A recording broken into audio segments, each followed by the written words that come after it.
She asked me for money to cover rent, then turned around and lent it to her male best friend.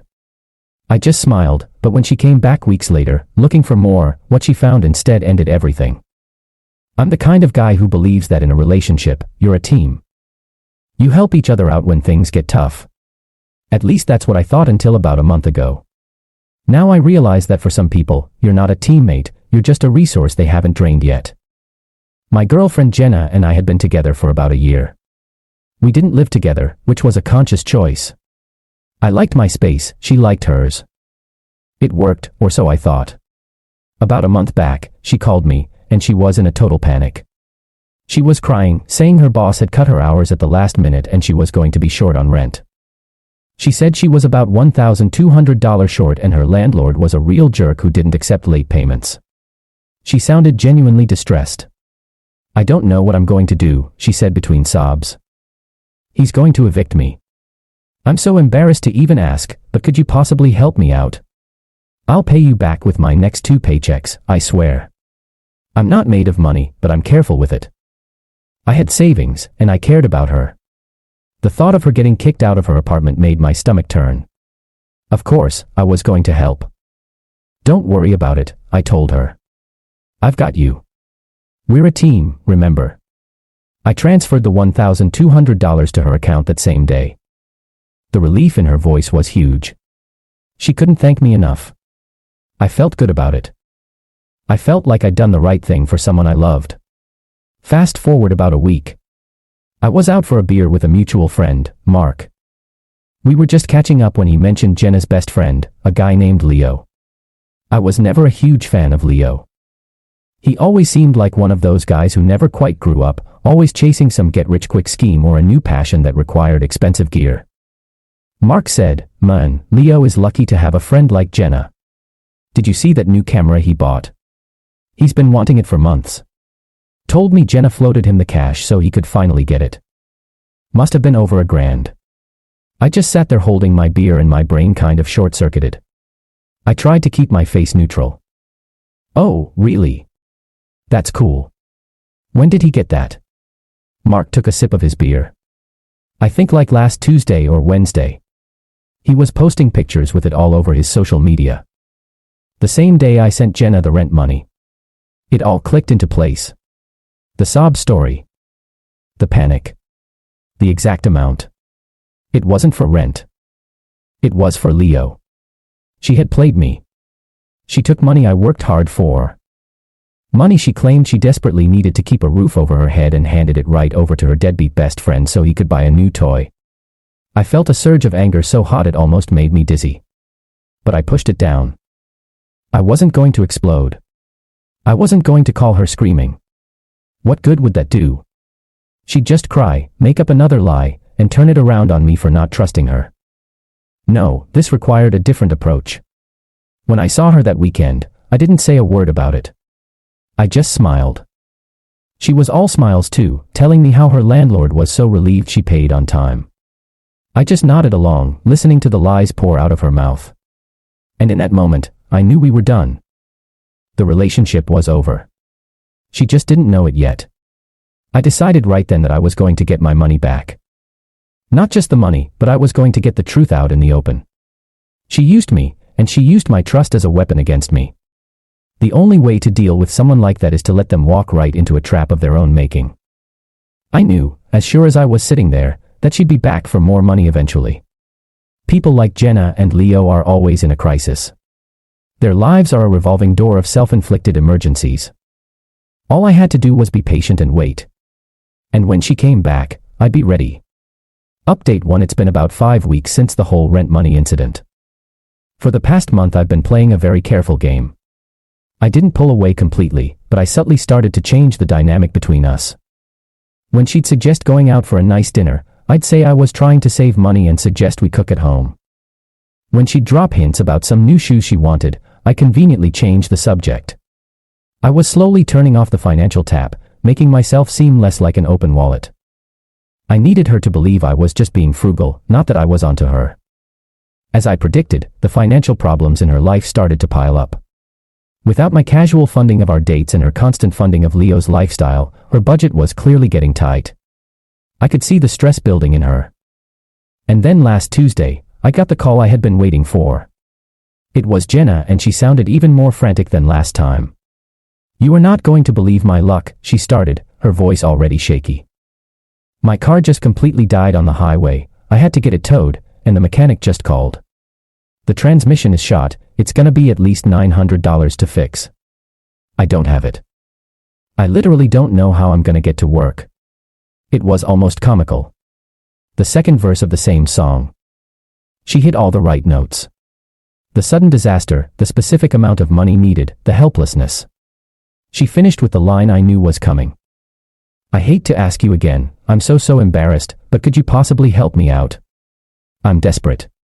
I took a breath. Showtime. "Wow, that's terrible," I said, putting just the right amount of concern in my voice. "Of course I want to help. This is serious. Listen, come over to my place tonight around 7. We'll sit down, figure it out, and I'll write you a check." She was so relieved she was practically crying. "Oh my God, thank you. You're literally saving my life." "Don't worry about it," I said. "That's what I'm here for." As soon as I hung up with her, I made my second call. I found Leo's number in my phone from a group chat we'd been in months ago. I sent him a text. "Hey Leo, it's Alex, Jenna's boyfriend. Quick question for you. Do you still have that camera you bought last month? The really nice one?" He texted back a minute later. "Yeah man, it's awesome." "Why?" I replied. "Great.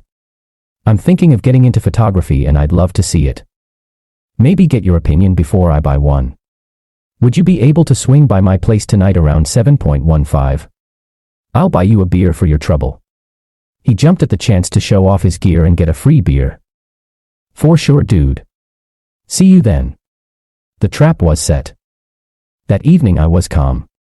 I felt like I was watching a movie that I had written and directed. Jenna arrived right at 7, a worried look on her face. She came in and gave me a hug. "Thank you so much for doing this. You're the best." "Of course," I said, leading her to the living room. "Have a seat. Let's talk about the car." She launched into the whole story again, adding extra details about the tow truck driver and the shady mechanic. I just nodded along, letting her dig the hole a little deeper. Right on cue at 7:15, my doorbell rang. Jenna looked confused. "Are you expecting someone?" "Just a friend," I said, getting up to answer the door. I opened it and there was Leo, camera bag slung over his shoulder, a big grin on his face. "Hey man, what's up?" His smile vanished the second he saw Jenna sitting on my couch. Her jaw literally dropped. The look of pure panic in her eyes was exactly what I had been waiting a month to see. I closed the door behind him. "Leo, thanks for coming." "Jenna, look who it is."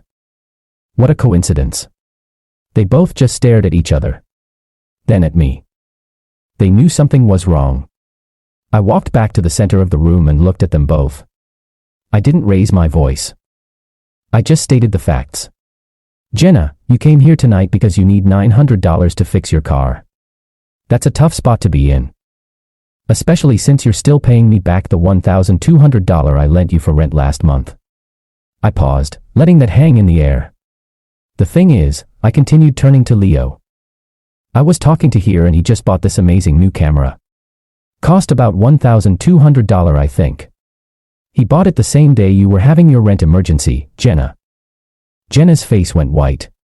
Leo looked like he wanted the floor to swallow him whole. I kept going, my voice still perfectly level. "So, I was thinking, we're all friends here. We can solve this problem together. Jenna needs money for her car. And Leo, you have the $1,200 that Jenna lent you. The money I lent her for rent. So the simplest solution is for you to just pay her back right now. Then she can pay the mechanic and I don't have to lend her any more money. Everybody wins." The silence in the room was deafening. They were both completely and utterly caught. Jenna finally found her voice and it was shaky with rage. "What is this? Did you set this up? Are you checking up on me?" "No," I said calmly. "I'm just connecting the dots. You lied to me. You took money you claimed you needed to avoid being homeless and you gave it to your friend to buy a toy. That's not a partnership. That's not a team. That's just using me. And I'm done being used. Leo started stammering. Dude, I didn't know. She told me you guys were fine with it, that you wanted to help me out. Jenna whipped her head around to look at him. You told me you were going to pay me back in a week. It was beautiful. They immediately turned on each other. The lies unraveling in real time. He was a mooch and she was a liar. And they were both furious that their little scheme had been exposed. I let them argue for another minute. Then I held up my hand. Enough. I don't care about the details of your arrangement. All I care about is that my involvement is over. Jenna, we're done. Don't call me. Don't text me. And Leo, enjoy the camera. You both deserve each other. I pointed to the door. Both of you, get out of my apartment. Now. They left, not even looking at each other on the way out. As I closed the door behind them, I felt nothing but relief. The drama, the lies, the disrespect. It was all over. And it had ended on my terms. Final update. It's been about 3 months since I kicked Jenna and Leo out of my apartment. I figured I owed you guys a final update on how everything shook out. The silence from her was immediate and absolute. But the consequences of her actions took a little longer to fully bloom.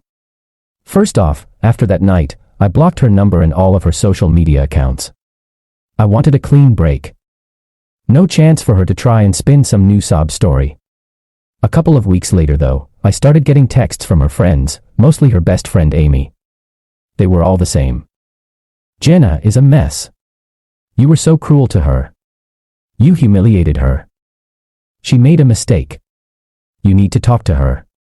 I only responded to one, to Amy. I wrote back.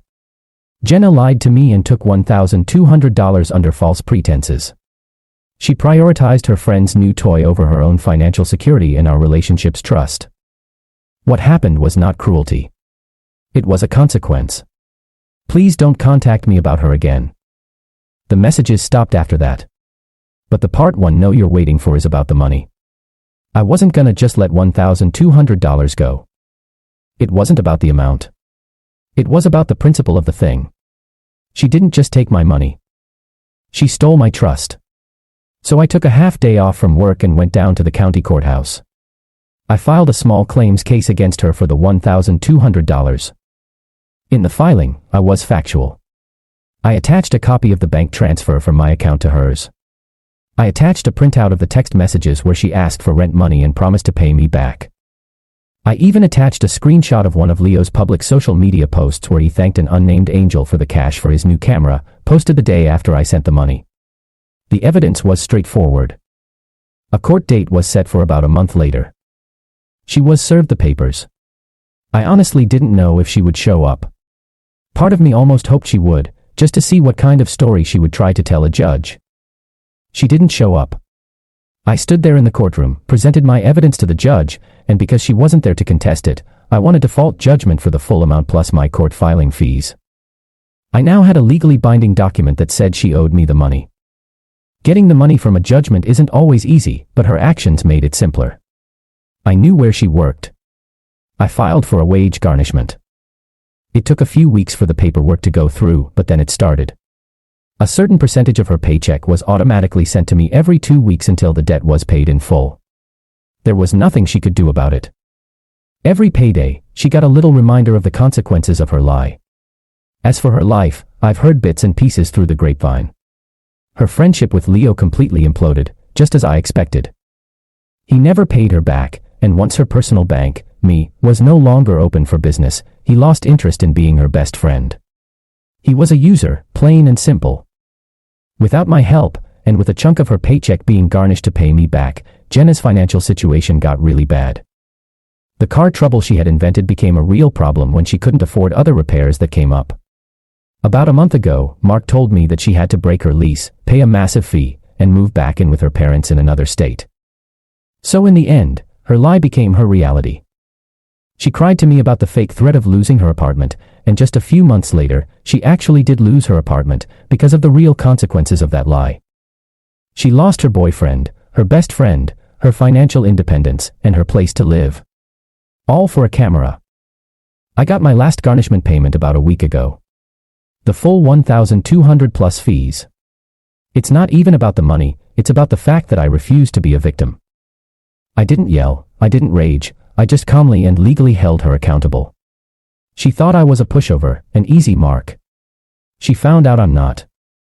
She learned that actions have consequences, and sometimes those consequences come with court-ordered paperwork. And me? I'm doing great. My savings account is back where it should be, and my life is free of drama. Best $1,200 I ever spent. It was the cost of a valuable lesson, and the price of getting a liar out of my life for good.